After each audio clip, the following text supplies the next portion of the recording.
बैठ गया प्रवंचन।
शुरुआत हो गई यही फिर से एक कवाली के हम शुरू कैले ही कैसे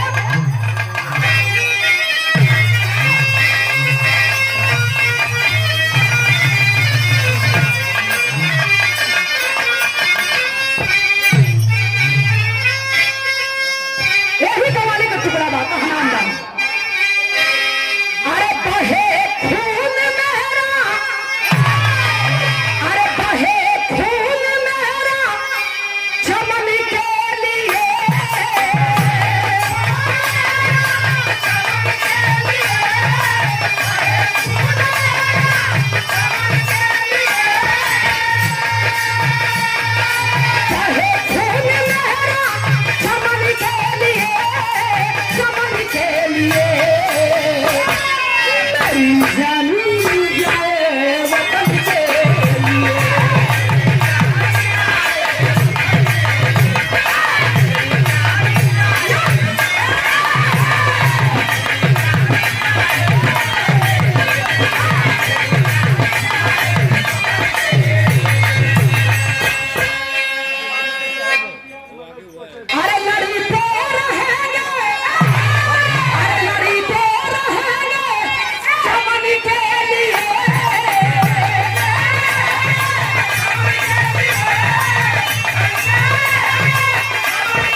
शुरुआत हो गई एक एकर कहानी हो कहां से लिखल गई बिरहा के कसौटी पर जोड़ी सर में कभी सी बात लिखत हो जहां बीरस के भाव है और स्वर्गीय रामदेव गुरु जी के झलक ना है और बीरस के कोनो मतलब ना है कैसे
कहले बजावत था ढोलक फाट गिल तब हां तो बजावत तो फाटे तो कौन दोष नहीं के नहीं तो ठीक है बजावा सब सही ए भैया बात क्या आप लोगों ने समझ ली। ये कहानी झांसी राज रियासत से निकल गई। वही झांसी की धरती जहां के लक्ष्मीबाई रहली अपने मान सम्मान के खातिर, देश के मर्यादा के खातिर अंग्रेजों से लड़ाई लड़ी थी। कभी यहां लिखेल खूब लड़ी मर्दानी, वो तो झांसी वाली रानी थी। वही झांसी के धरती पर बाल्टर अंग्रेज का शासक चल रहा था और वही झांसी के रहे वाला बड़का पहलवान, बड़ा नामी पहलवान हुआ, जो पहलवान के नाम बा भोला पहलवान। प्रतिदिन का यही काम था बाबूजी। भोला पहलवान सवेरे अखाड़े से जाए, अखाड़े पर 50 चलन के रियाज करावा, पहलवानी करावा, नाम रहल। एक दिन के कहानी ये है कि सुबेर के बेला है और भोला पहलवान चल दिलन। आप जब चलन हुआ तो भैल का ब्रहा में गीत मास्टर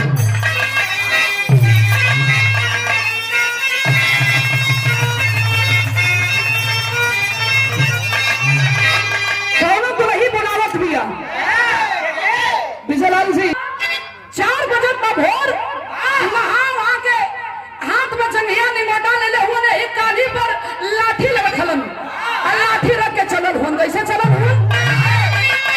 अरे जंघिया निमोटा लेके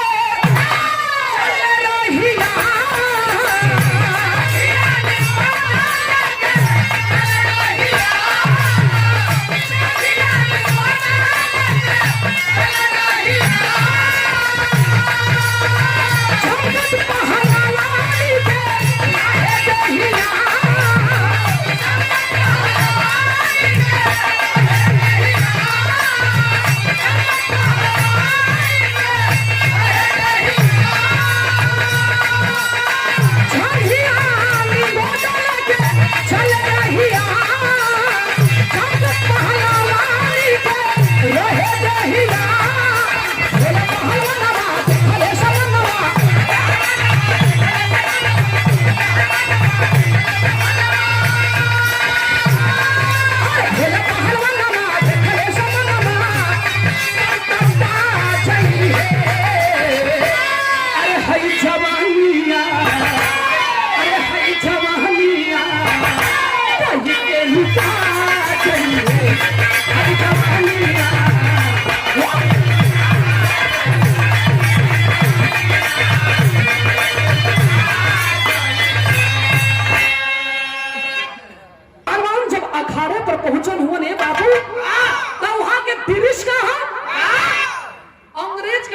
सिपाही भोला पहलवान के अखाड़े से 7 पट्ठा पहलवानन के पकड़ के अब बर के पेड़ वही में लटका के घोड़ा के कोड़ा से अंग्रेज मारत हुए।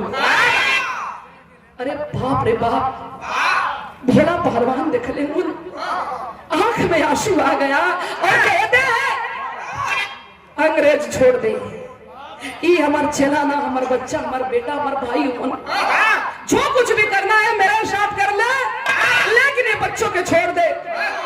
अंग्रेज बोला कि आए भोला पहलवान, जिंदा रहना चाहता है तो जुबान पे ताला लगा ले, जुबान अपना खामोश रख, ना तो ये तो मारे जाएंगे, इनके साथ तुझे भी हम मार डालेंगे। तब भोला पहलवान कलन करे, मर्दवा ये जवानी, ये पहलवानी कोने दिन रात बदे हो, आखिर हम जी के करो का? हमारा अखाड़ा से साथ हमारा चलन के पपिया मारत बा, हम खड़ा होके देखो नहीं बर्दाश्त कर पाएंगे। तब भोला पहलवान कैलन का ब्रहा में गीत बा,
कैलन का कैलन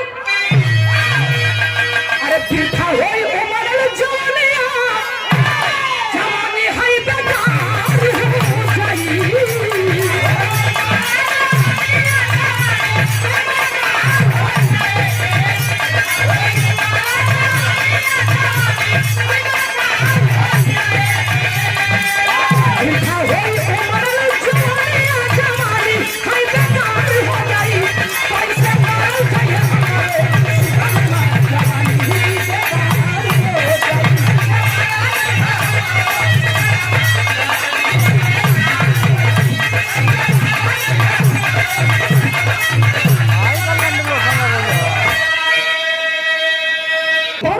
अंग्रेजन के लाश लटका के चल दे हाहाकार मच गया झांसी की धरती पर।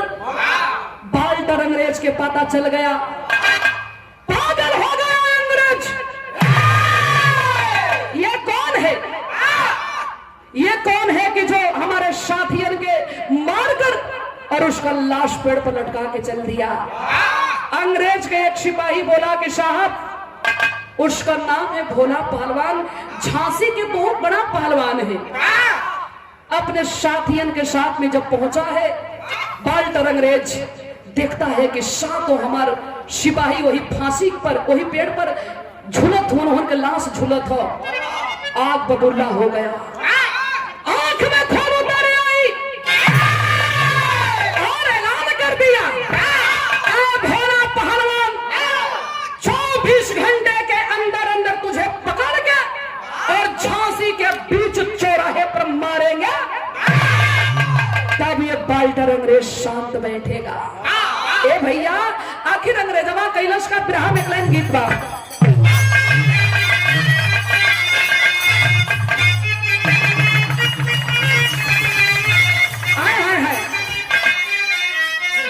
माता कही लगल एक गीतिया के गावेली कहेली, अरे गंगा जी के ऊंचे अरे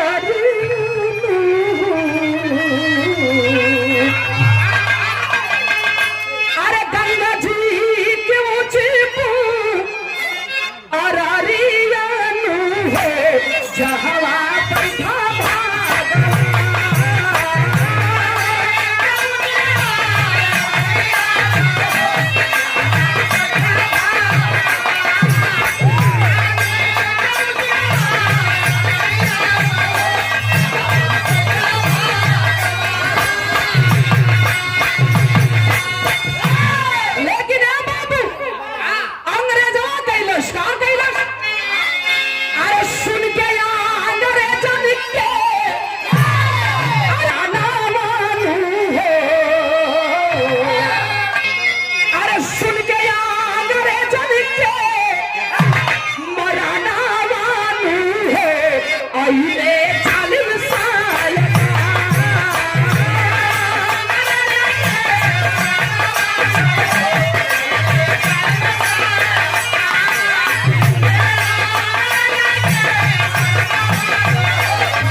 $10,000 रुपया इनाम दिया जाएगा।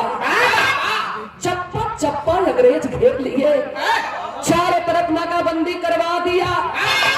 एक एक हफ्ता से घर द्वार छूटल बा। घरवा के बा दुलही, दुलही के नाम बा गिरजा, गिरजा के गोदिया में हो बाबू 4 साल के एगो बेटा बा, जो ने बचौआ के नाम बा लोरी की यादव, जो भोला पहलवान के बेटवा हुन।